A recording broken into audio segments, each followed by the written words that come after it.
G'day people, today I wanted to talk about fat wood. And fat wood is from the tree, from a pine tree. And what you do with that is light a fire, of course. Well, all my videos are on fire. It's full of resin, flammable resin. So the best parts of it come from the root ball. And you can get it from the knots in the pines as well. That's out of the knot. It's usually not quite as good as the stuff out of the roots. And the best stuff will come out of the roots of a tree that's died standing up. And you want to collect it when it's rotten, when you can kick the tree apart, it's that rotten. And there'll be these solid parts in it, which are fat wood. The resin accumulates in certain parts and it stays solid. And the best ones, they tell me, and I haven't found one yet, is one that's been hit by lightning, which is totally the opposite with firewood. Firewood, when it's been hit by lightning, is no good for firewood. But it is good for fat wood because it makes the resin accumulate in one massive spot for some reason. But anyway, I'll show you how it works anyway.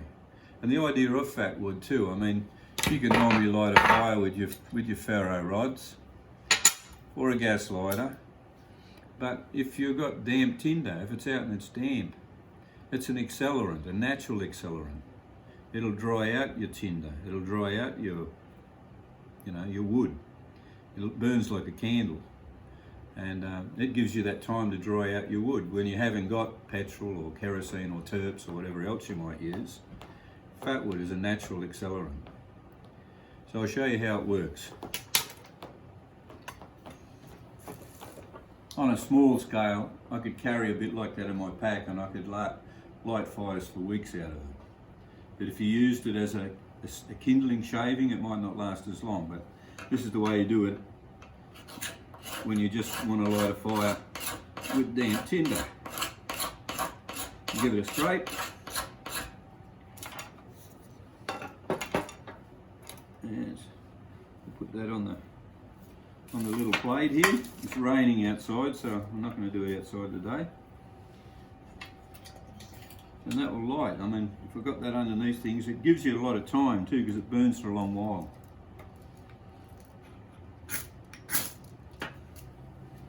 And you see the black smoke coming off it. It's full of turpentine. The resin in the pine is full of turpentine.